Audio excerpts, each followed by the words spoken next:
pues sufriendo la categoría, porque es una categoría con un nivel de exigencia muy alto, pero bueno, también sabiendo que tenemos que andar con tranquilidad, con paciencia, con pasos sólidos, que tendremos nuestro momento y son los que tendremos que aprovechar de instaurarnos ahí, en esa zona de tranquilidad, a ver si lo conseguimos y bueno, y poco a poco. Bueno, después de llegar a esta primera ref, bueno, ya te lanzo un poquito la primera pregunta. ¿Cómo valoráis ya, bueno, ya casi con un cuarto de competición realizada, pues todo lo que ha conllevado la nueva categoría, la nueva organización de la categoría por parte de la Real Federación Española de Fútbol? ¿Cómo lo veis desde vuestro club? ¿Cuál es tu opinión de la organización que se ha hecho? Y sobre todo desde el plano administrativo, jurídico, deportivo y ya, bueno, económico, que creo que se han comentado unas ciertas regularizaciones que al final parece ser que se han puesto a manos del club, pero al finalmente que no van a llegar. ¿Cómo valoráis ahora esa Aquí continuidad? distinguimos, por poneros un poco en antecedentes, distinguimos un poco en el nacimiento de la competición, que surge durante toda la temporada pasada, y después me iré al presente, ¿no? Al hoy de la competición y lo que pienso de ella. Es una competición que ya nació con muchas dudas, creo que demasiado corriendo todos los preparativos de la misma, con unas promesas que al final no se han cumplido, sobre todo a nivel de ingresos de los clubes, una categoría que lógicamente no es sostenible y que ha obligado, se genera una expectativa muy alta y ha obligado a los clubes a situarse en una situación de alarma en cuanto a lo económico se refiere, sobre todo a los clubes parecidos a nosotros, ¿no?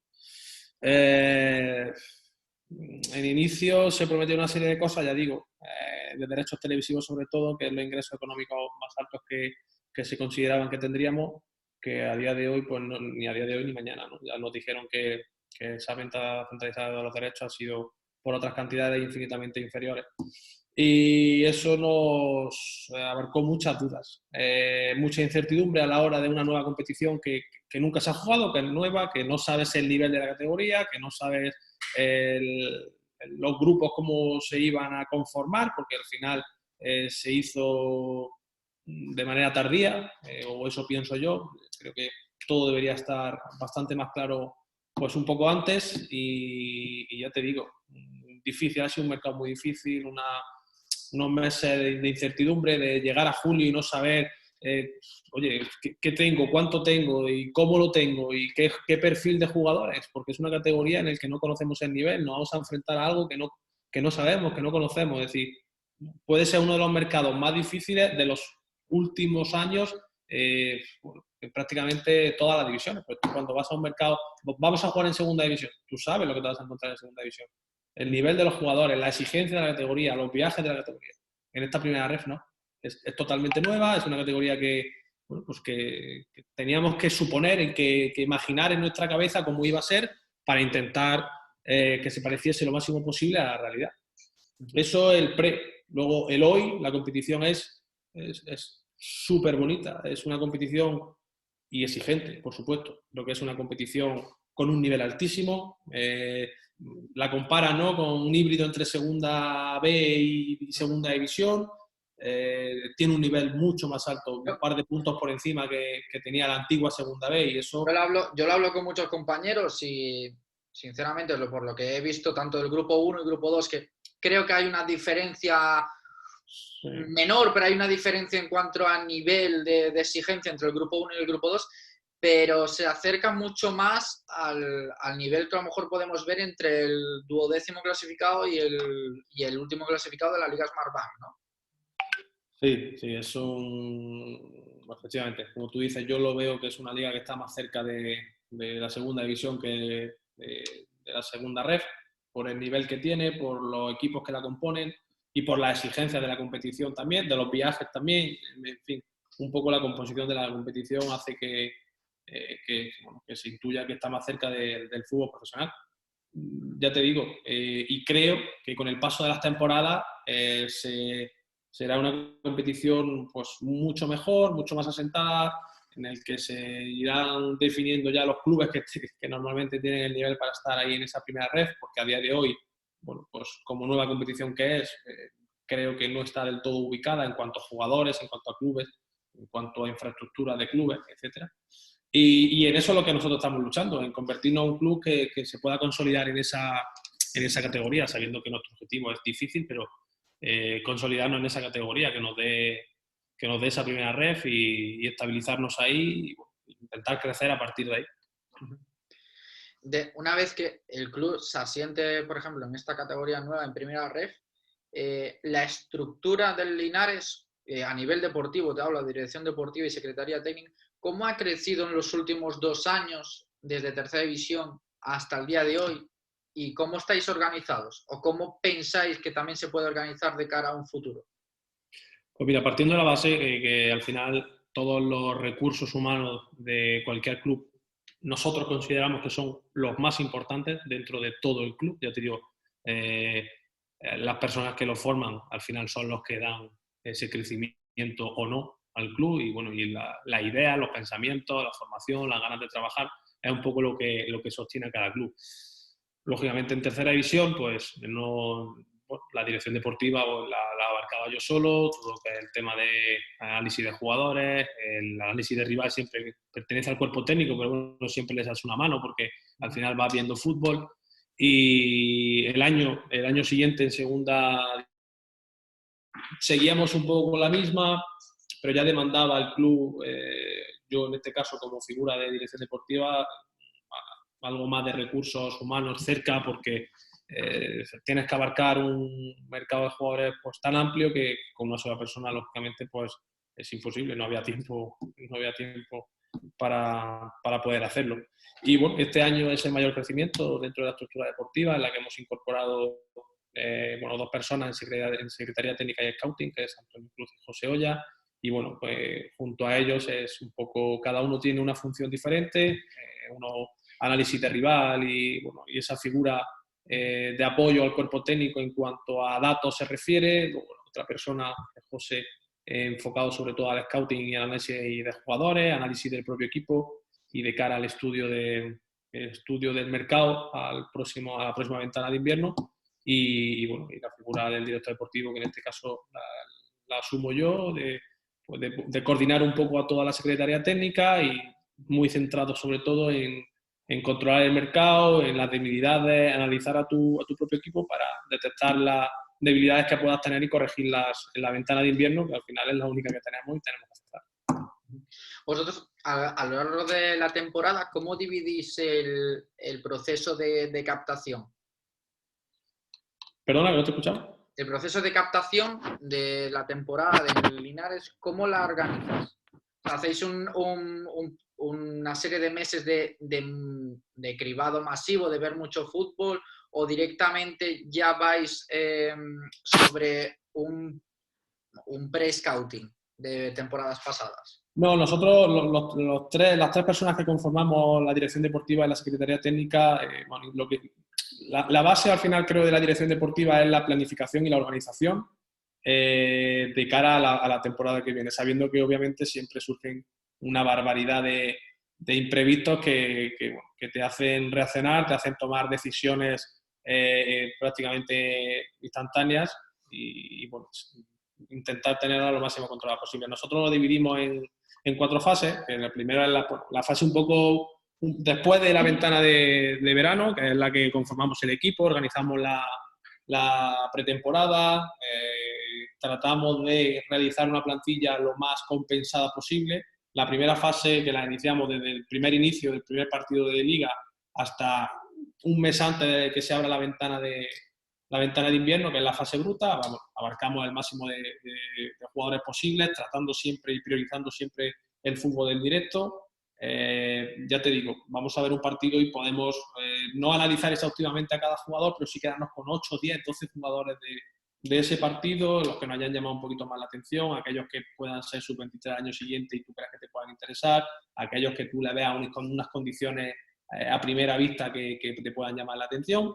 A partir de ahí abrimos la segunda fase, que es la de la ventana de invierno, que normalmente la hacemos desde el 1 de diciembre hasta el 31 de enero. ¿vale?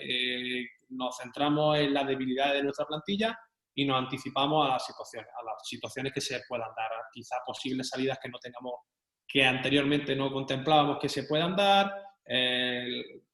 aquellos jugadores que hemos visto durante esa fase bruta, analizarlos más exhaustivamente y valorar si son posibles incorporaciones a la plantilla, lógicamente no solo a nivel deportivo, sino a nivel personal, a nivel académico, todo. Intentamos saber, bueno, todos los aspectos del deportista que cada vez más creo que cobran más importancia, y termina el 31 de enero pues con la incorporación y con las bajas de la plantilla en función de lo que nosotros consideramos que son nuestras necesidades. Hemos tenido prácticamente 6 meses para analizar nuestras debilidades y bueno, intentar corregirlas en la ventana de invierno. Bueno, luego la tercera fase que la hacemos de que termina el mercado, la ventana de invierno, hasta un mesecito antes de terminar la competición, normalmente la primera semana de mayo. Definimos los perfiles que hemos visto durante toda la temporada, analizamos individualmente a cada jugador, mucho más concretamente, más exhaustivamente, tratamos de aquellos jugadores que tenemos claro que queremos incorporar la próxima temporada, ir a verlos en directo, que no solo vaya una persona, sino que vayan 2 o incluso las 3 personas que formamos la dirección deportiva y las renovaciones del propio equipo. Es en esa fase en la que nosotros tratamos de renovar a los jugadores de nuestra plantilla que consideramos que tienen que estar con nosotros para la próxima temporada. Y bueno, ya la última, pues la ventana de invierno, que será desde esa primera de mayo hasta el 30 de junio como primer plazo, y luego ya hasta el 31 de agosto, que es cuando se cierra, bueno, pues la definición de un poco del nuevo equipo que nos vamos a encontrar en la próxima temporada, la renovación del entrenador si se ha propuesto, o la incorporación de un nuevo entrenador, definir qué plantilla, o sea, qué modelo de juego crees que quieres tener para la próxima temporada, sabiendo que eso no te garantiza acertar un modelo de juego u otro, porque al final los entrenadores se van adaptando un poco a los jugadores que tienen en plantilla, las bajas de todas, las altas, la planificación de la pretemporada, que también es un trabajo bastante exigente porque bueno, es un momento de la temporada difícil, no tienes la plantilla conformada, el entrenador te pide unas cosas, tú como club puedes ofrecer otras, un stage o no puedes hacer un stage, o unos quieren 10 partidos de pretemporada, otros quieren 3 partidos de pretemporada, y la disposición de césped natural en vez de artificial en función del entrenador, ya te digo, diferentes variables que te puedes ir encontrando, pero sobre todo diferenciamos esas 4 fases. Luego, a la hora de planificar una plantilla, hay muchas veces diferentes maneras de opinar en este tema. Es que el director deportivo, para muchas personas, debe ir por libre, entrecomillado, del entrenador a la hora de planificar una plantilla. Y hay muchas personas que son de la opinión de que un director deportivo y un entrenador tienen que estar muy cohesionados a la hora de hacer esa plantilla. Entonces, ¿cuál es tu opinión? La plantilla realizada por tanto con el director deportivo como el entrenador, o que el entrenador que llegue en cuestión tenga que encontrarse un equipo formado por una dirección deportiva y con eso tiene que trabajar? ¿Cuál es el modelo de éxito para ti en este caso? Pues mira, yo pienso que en el equilibrio está la virtud. Nosotros, como club, somos partidarios de crear una plantilla acorde a la situación real del club y no a la cuerda del entrenador. Dicho esto, los entrenadores al final son los que están en el día a día con los jugadores, son los que toman las decisiones constantes, y también tiene que tener la plantilla unos matices propios del entrenador. ¿Qué intentas? Pues intentas tener un equilibrio entre aquellos jugadores que tú incorporas como el club y que consideras de club, bien porque son jugadores cercanos de la casa o bien porque vienen de fuera y tú crees que tienen que estar contigo, y también jugadores, no que el entrenador te diga, pero sí el perfil que el entrenador de jugador te pueda pedir. Oye, pues quiero un delantero referencia. Oye, pues dentro del scouting que tú has tenido, de las 3 fases que hemos diferenciado anteriormente, en el periodo de la temporada, las 3 primeras, hemos analizado jugadores referencias de 9. Expones esas referencias y dentro de esas 3, 4, 5 opciones intentar llegar a un consenso entre todos. Pero ya te digo, no puedes ser radical, ni puedes decir que el entrenador no tiene voto, ni tampoco puedes hacerlo al revés. Yo creo que en el equilibrio encontraríamos la virtud de todo esto, que es muy difícil siempre estar de acuerdo todos de todo, y en esas conversaciones en las que uno tira por uno y la otra parte por el otro jugador, es donde tienen que cuadrar el entrenador y la dirección deportiva. En ese momento final de controversia, ¿quién tiene más poder de decisión? ¿La dirección deportiva o el propio entrenador? Pregunta difícil, ¿eh? Sí, es difícil porque yo, si me das a elegir, ninguna de las dos. Siempre creo que es importante argumentar los motivos por los que tú quieres a este jugador y que el entrenador haga lo mismo. Entonces, cuando tú pones los argumentos encima de la mesa, creo que la balanza ya se está decantando hacia un lado o hacia otro. ¿Sí? No me vale que quiero a este jugador porque es que lo he tenido y lo hace bien. ¿Qué me está ofreciendo este jugador? ¿Qué versatilidad tiene este jugador dentro del campo? ¿Qué futuro tiene este jugador? ¿Qué posibilidades tenemos con él como club? Ya te digo, tu pregunta es muy común y mi respuesta es siempre la misma. En el equilibrio está la virtud, pero creo que los clubes deben tener un modelo asociado a ellos mismos en el que sean capaces y sean autónomos de elegir sus propios jugadores, porque al final nosotros hemos vivido una situación esta temporada.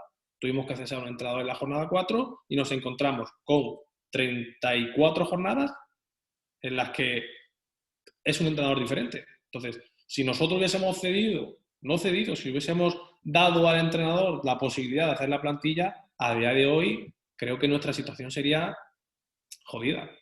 Y creo que actuamos bien en ese mercado para que a día de hoy el nuevo entrenador tenga una plantilla acorde a lo que nosotros pensamos.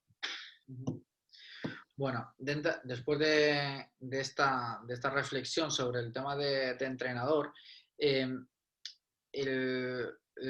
tema del entrenador, cuando se cesa a un excompañero y tener que volver a un nuevo entrenador, ahí el entrenador que se firma a mitad de temporada ya es un entrenador más con un perfil más de club o un perfil más ya enfocado a la plantilla. Porque casi siempre nos encontramos que es un perfil más motivador, que no tira ni para club ni para jugadores, siempre más para sacar un rendimiento en un corto plazo. Pero en este caso quedan 34 jornadas por delante, ya es otro perfil. Normalmente se busca rendimiento inmediato en la incorporación de un entrenador cuando cesas a otro en mitad de una temporada. Bien, nuestra situación es muy puntual. Hemos cesado a un entrenador en la jornada 4 y nos encontramos con un entrenador que tiene 34 jornadas por delante. Aparte de buscar el rendimiento inmediato, que así lo consideramos, sabemos que este entrenador tiene tiempo para trabajar aquellos conceptos diferentes al anterior que él quiere. Pero normalmente se busca rendimiento inmediato. ¿Qué pasa normalmente? Que los entrenadores en este caso, pues, y con total razón, al año siguiente quieren una renovación automática en caso de cumplir el objetivo. Entonces, ya se convierte en un entrenador de club al simple hecho de cumplir el objetivo que tú le estás marcando. Quiero decir, sí que puede haber ciertos entrenadores que sean, que solventen los problemas a mitad de temporada, que al final lo único que busques de ellos pueda ser rendimiento inmediato, pero bueno, absolutamente todos, quieren ser entrenadores de club o entrenadores de un proyecto con el club. Luego una cosa es que les salga o no, pero todos los entrenadores creo que son de los clubes y que quieren un proyecto y quieren crecer con el club. O sea que hay situaciones diferentes que los clubes tienen que resolver. Y ahí es donde hay ciertos entrenadores que tienen esa etiqueta, ¿no? de solucionadores de problemas para mitad de una temporada. Sí, totalmente. Bueno, volviendo ya un poco a otro plano más deportivo, de organización de dirección deportiva, de secretaría técnica, mi pregunta es, ¿cómo se organiza el club cuando, por ejemplo, en el año pasado estabas en una categoría segunda? Bueno, prefiero buscar el perfil más de tercera segunda B. Cuando estabais en el tercera, que ascendéis a segunda división B, el proceso de captación, de seguimiento de jugadores, está más enfocado al mercado de tercera división, pero cuando se asciende al mercado de segunda división, que tienes un periodo de tiempo muy corto entre el que finaliza la temporada y el playoff y el ascenso, ¿cómo es ese seguimiento? ¿Se inicia meses atrás con la posibilidad de que se puede subir o es prácticamente ya un cribado masivo en ese mes posterior al playoff? O te puedo poner el ejemplo de este año, pero sí que ya hay un condicionante mayor por no saber cómo era la categoría. Totalmente.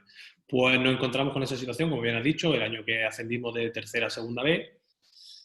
A medida que avanza la temporada, pues vas viendo cómo está tu equipo. Oye, nosotros en este caso íbamos líderes a 19 puntos del segundo en tercera división, es decir, que teníamos claro que había un porcentaje alto de ascender a segunda B, bien en la eliminatoria directa o bien en la repesca luego. Ya te tienes que incorporar al mercado, ya tienes que valorar jugadores para la categoría de segunda B.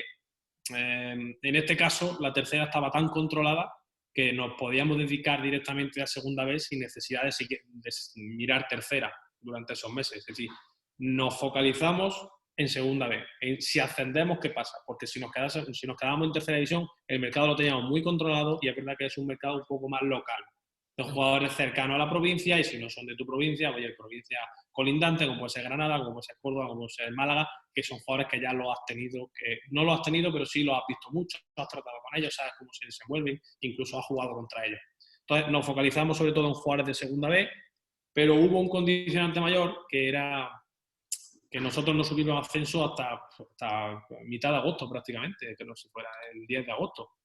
¿Qué pasó? Que todos los equipos venían de los equipos que no estaban en playoff, si recordáis, ya sabían si no hubo descensos, o sea, ya todos los equipos sabían la categoría en la que iban a competir y tuvieron mucho tiempo de planificar sus plantillas. Nosotros nos encontramos que en agosto ascendemos a Segunda División B con clubes que ya han conformado toda su plantilla. Y eso nos generaba a nosotros mucha incertidumbre. Vayamos a un mercado en la que bueno, pues prácticamente el 75% de los equipos tenían la plantilla hecha y empezaban a entrenar en 20 días y nosotros acabábamos de ascender.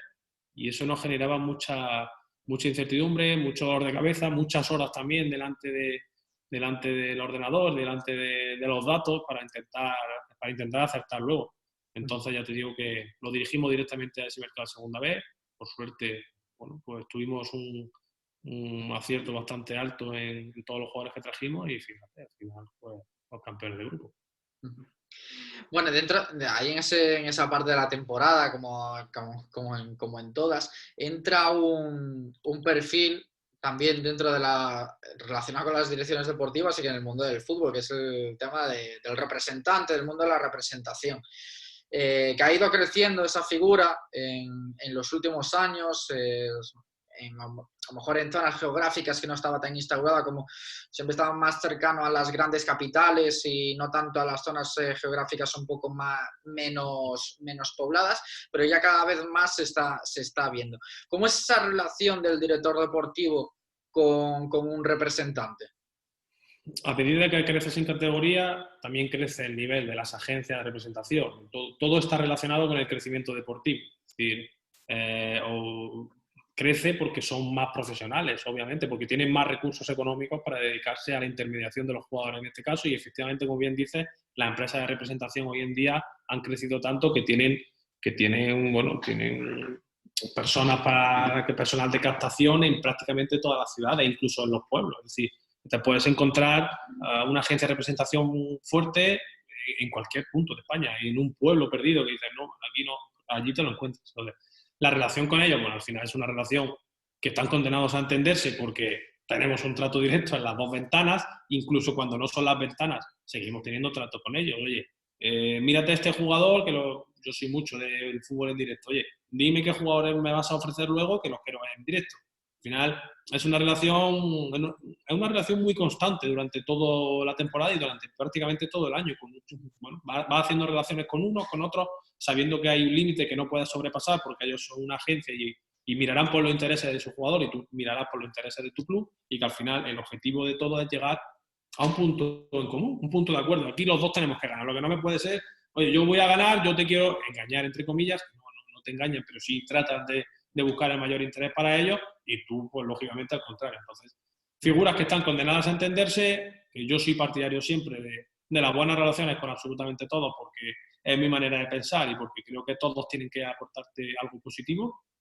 Y ya te digo, tratar de ganar los dos. Esto se trata es un curso en el que nos tenemos que quedar a medias y tenemos que ganar los dos, tú con el jugador y yo con la incorporación. El modelo de trabajo con ese agente, con el agente de representación, es ¿cómo crees que tiene que ser? Un representante que viene a lo largo de la temporada manteniendo ese contacto, ese vínculo, esa relación de trabajo, o como se está acostumbrado el 90% de las agencias, sobre todo en el fútbol semiprofesional, de que suelen aparecer a mediados de mayo a medida de que está finalizando la campaña, y durante el mes de verano aparecen y ya posteriormente desaparecen hasta un nuevo ciclo de traspasos. ¿Cómo crees que debe ser esa relación y cómo crees que cómo se tiene que ser un agente para tener una buena relación con la dirección deportiva? Pues mira, yo personalmente prefiero tener el trato con ellos durante toda la temporada. Al final nos dedicamos a lo mismo. Nos dedicamos a lo mismo, vamos a ver fútbol durante todo el año, tratamos de abarcar el máximo número de jugadores posible, el máxima zonas geográficas posibles de jugadores. Nos encontramos con muchos en campos, ya te digo, prácticamente no te voy a decir todas las semanas, pero es que al mes puedes verlos pues, 2 o 3 veces bueno, a representantes concretos, ¿no? Entonces, yo prefiero tener una relación, ya te he dicho, constante con ellos, sabiendo que hay un límite en el que ninguno de los dos puede sobrepasar en ese exceso de confianza, porque tanto tú miras los intereses de tu club como el de su jugador y ambos vamos a pelear por lo nuestro, pero sabiendo que tenemos que llegar a un acuerdo. Prefiero esa relación no diaria, ¿no? Pero sí semanal, sí mensual. Oye, mírate a este jugador, está dando un buen rendimiento. Oye, ¿qué tal tu jugador? Porque al final se nos olvida que nosotros contratamos jugadores, que la mayoría tienen una agencia de intermediación, y que ellos, en ese periodo de querer incorporar al jugador a tu club, te venden su producto, entre comillas. Son jugadores, pero intentan vendértelo, ¿no? Y muchas veces no te lo tienen que vender porque lo conoces tanto que no hace falta que te lo vendan. Pero tratan de hacerte por todos los medios que lo incorpores. Y está bien. Y si el jugador rinde a un nivel alto, te están llamando. Oye, ¿qué? Bien, ¿no? Está metiendo goles, o está parando bien, o está jugando bien, está teniendo minutos. Pero no te llaman cuando el jugador no tiene un buen rendimiento. Y el que te llama quizá esté marcando un poco la diferencia. Oye, sé que mi jugador no está bien. Sé que necesita dar más. Oye, ¿tú qué podemos mejorar? ¿Qué crees que yo le puedo decir a mi jugador para que mejore? Es decir, por eso digo que esa relación de confianza sin sobrepasar ese límite es positiva. Porque al final tenemos que intercambiar información constante prácticamente con los jugadores que has traído y los jugadores que queremos incorporar más adelante. Así que yo cada vez creo más en el trato personal con ellos, en el trato cordial, en el trato amable y en el llegar a un punto en común siempre que creo que al final es lo más beneficioso, claro, para las dos partes. Bueno, Miguel, pues muchísimas gracias por esta media horita, casi 40 minutos que llevamos de charla.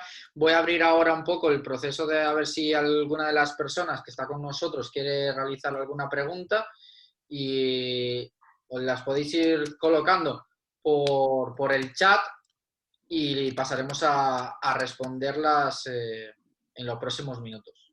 Claro que sí, hombre. Yo mientras la gente va escribiendo, te quería preguntar ya un aspecto más personal y opinión personal tuya de cómo tiene que ser ese director deportivo, qué características tiene que tener a nivel deportivo, si tiene que ser a lo mejor un perfil de futbolista, que en este caso lo eres, un futbolista que se forma o que realmente no se forma, pero ya directamente salta a la Secretaría Técnica, que siempre hay mucha controversia y mucha opinión acerca de eso, o directamente pues puede ser una persona de fuera y que va a tener los mismos conocimientos que a lo mejor una persona que se ha dedicado al mundo del fútbol desde fútbol base y luego pasando por categorías de fútbol semiprofesional. Hay que tener muchas características, como creo que para cualquier puesto de trabajo, independientemente de cuál sea, ¿no? Pero es un trabajo que se diferencian dos posiciones muy claras. Una son las ventanas de fichaje, las ventanas de verano y de invierno, en la que es una constante toma de decisiones, que para eso, oye, tienes que tener bueno, una serie de características, pero no son las únicas. Quizás una persona que sea totalmente contraria a mí también le funcionaría su método de trabajo. Entonces, aparte de ampliar los conocimientos, de tener inquietudes, de tener pasión, de querer crecer, creo que si me dice, oye, ¿qué destacarías tú para que algo salga bien dentro de un director deportivo? Querer crecer. Para mí, querer crecer. Querer crecer al final te hace tener inquietudes te hace formarte, bueno, te lleva por ciertos caminos que si no tienes esa ambición que no sea desmedida, que también es importante, muchas veces creemos que merecemos más o necesitamos más o nos hemos ganado más. Si no es una ambición desmedida, creo que para mí es la principal característica que tiene de un director deportivo. Lógicamente, pues las básicas, ¿no? Que es el conocimiento del mercado, el saber tomar decisiones constantes, ya te digo, bueno, el saber tratar con los diferentes factores externos que intervienen en el mundo del fútbol, bien como lo que has dicho, representantes, jugadores, familiares de jugadores. Ya te digo, nos encontramos con tantas situaciones que si me definen una situación, no te la puedo decir. Me he encontrado con tantas cosas que creía que no tenía que tratar, que al final dices, joder, yo no pensaba que esto se daría en la dirección deportiva en mi vida. Y al final te la encuentras y tienes que solucionarla. Te digo, una persona también paciente, resolutiva, multitud de características. Voy a ir lanzando algunas preguntas que ya nos van comentando por aquí por el chat. La primera es de Roberto Segador, que te pregunta de, bueno, 2 equipos y 2 jugadores de la categoría que te hayan gustado hasta el momento.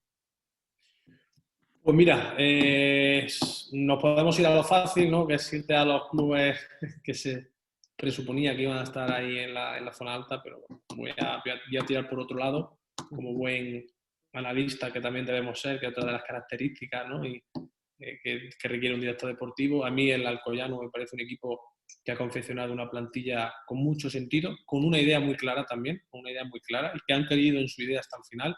Y bueno, que por ejemplo te destaco también hay un jugador como es Mourad, en la zona de arriba, bueno, que un chico que aún es joven, que bueno, sale de esa licencia sub-23, que puede haber alguna duda bueno, y está teniendo un rendimiento buenísimo. Y bueno, el Algeciras también, bueno, al principio de temporada veía que era un equipo con una plantilla que bueno, podía destacar Tomás porque venía de un playoff con el Badajoz, pero bueno, continuaba con Almenara, con Romero de la temporada pasada, con el Algeciras lo tengo también muy reciente, y ha confeccionado una plantilla creo que muy redonda, muy completa, con diferentes opciones dentro de la misma y bueno, son 2 equipos que no es que me hayan sorprendido, pero sí me ha gustado mucho el nivel que están mostrando últimamente, porque luego obviamente pues Baleares, pues, todo el mundo sabe que tiene que estar ahí arriba, Castellón pues igual, entonces es un poco... Con esos presupuestos es muy fácil jugar.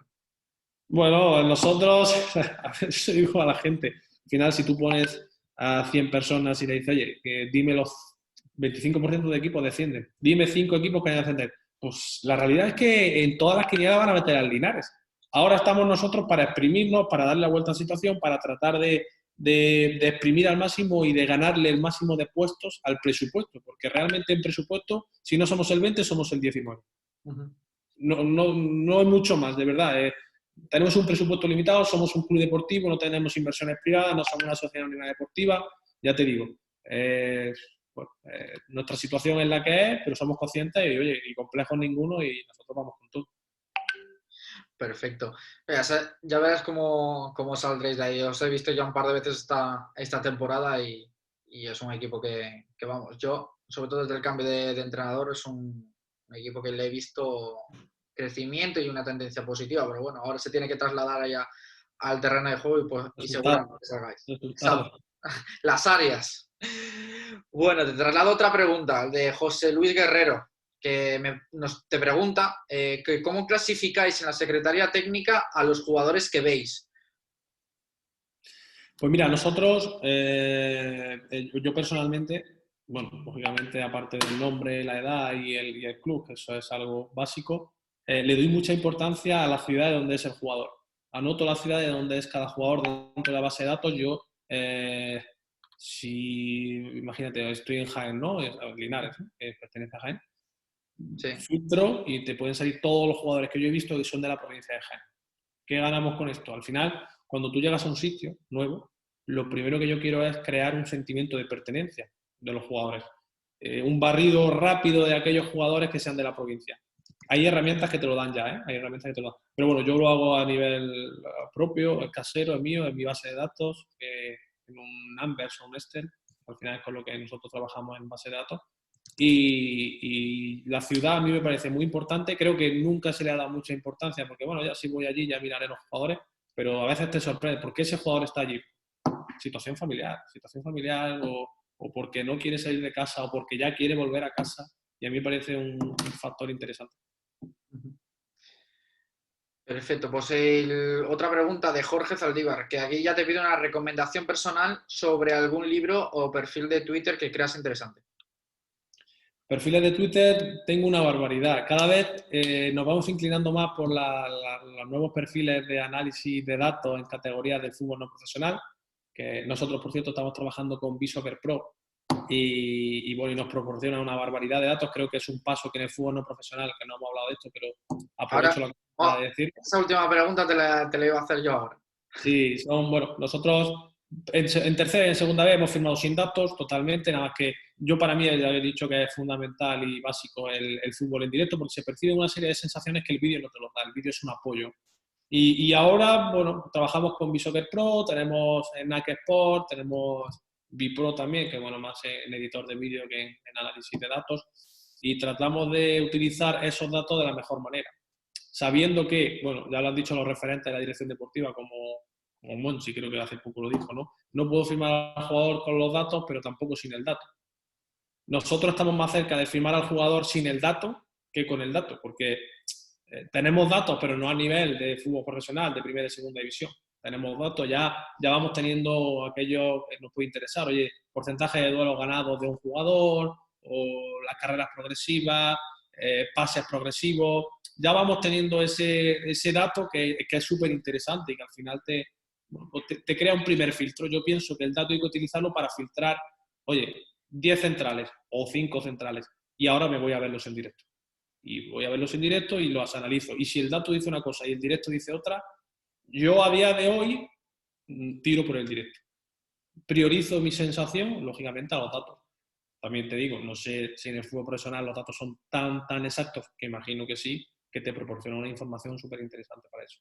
Así que ya te digo, con referente a la pregunta que ha comentado, perfiles de Twitter, pues cada vez más todos los relacionados con los datos, todos los relacionados con el mercado de fichajes, que ya sabemos que hay varios, como Cazurreos, que se adelanta, yo no sé cómo lo hace, no sé cómo puede tener tiempo para tener su vida y acertar con tantos fichajes, pero bueno, a modo curioso. Y de libros, pues imagínate, te puedo decir de crecimiento personal, de fútbol, de nuestro propio técnico, Alberto, muchos. Pues Jorge, ya te digo que puedes meterte en su Twitter y ir bichando un poco las cuentas que sigue, que seguramente que vas a encontrar cosas interesantes. Jorge también te vuelve a preguntar que qué elemento crees que es diferenciador en una negociación tipo durante la confección de una plantilla para que el jugador seleccionado se decante para ir al Linares, en este caso, y no a otro club. A día de hoy, para mí, es el trato personal. El poder transmitir al jugador que lo que le está diciendo es verdad, porque piensa que ellos vienen de que han tenido muchos desengaños en su vida. Unos por su propia responsabilidad y por su propia culpa, y otros porque son ajenos a ellos. Entonces, ellos siempre vienen en una posición defensiva a negociar y a que tú hables con ellos. Ya, pero lo que me estás diciendo es verdad. Eso se va a cumplir. Lo peor de todo es que tú no le puedes garantizar que eso sea verdad, porque al final todo depende también de su rendimiento, de situaciones concretas. Entonces, lo principal es ser capaz de transmitirle al jugador que lo que te está haciendo es real y que lo conoces, que tú no estás firmando a un jugador porque ha hecho un partido bueno, que tú sabes sus partidos buenos, sus partidos malos, cuando jugó de lateral en vez de extremo, cuando jugó de central en vez de pivote, qué tipo de perfil de jugador es, si es capaz de solventar situaciones difíciles, si le puede dar la presión. Que él sepa que lo que le está diciendo, que hay un conocimiento profundo. Que tú no llegas, oye, firmo, acá ha metido goles. No, no. Metió goles un año sí, otro no, porque ser capaz de transmitirle eso y sobre todo ser cercano, hacerle ver que las distancias en el fútbol entre jugador y dirección deportiva, creo también que en función de la categoría puede ser más o menos distante, ¿vale? Cuanto más arriba, creo que es más distante. Pero que te tienen ahí, que al final somos personas, todos somos personas y ellos también lo son. Entonces, ya te digo que para mí ese es el principal factor. Perfecto, Miguel, pues vamos a esperar ahí unos segundillos, si te parece, a ver si hay alguna pregunta más. Aprovecho bueno, para agradecerte nuevamente que estés aquí con nosotros. Te escribiremos de nuevo desde la escuela en las próximas semanas Claro que sí, ¿no? porque bueno, estamos ya perfilando nuestras nuevas formaciones de cara al año 2022 y esperamos poder contar contigo y sobre todo con el Linares Deportivo en este segundo año de vida de Eleven Business Sport Hub. Nada, muchas gracias a ti, Rubén. Al final, todo este tipo de iniciativas me parece súper interesante para todos los niveles. Creo que conocer de cerca el trabajo de alguien y que te genere inquietud, al final genera crecimiento y eso, mayor competencia entre nosotros y nos hace mejor. Así que enhorabuena también a ti por todo este tipo de iniciativas y por la charla que hemos tenido de fútbol, que siempre se agradece. Muchísimas gracias por las palabras, Miguel. Pues damos por finalizado este webinar. Gracias, Miguel, gracias a todos. Podéis vivir de nuevo este webinar en nuestro canal oficial de YouTube en las próximas horas. Que tengáis un feliz jueves y un feliz final de semana. Buenas tardes a todos. Hasta luego, Miguel. Buenas tardes.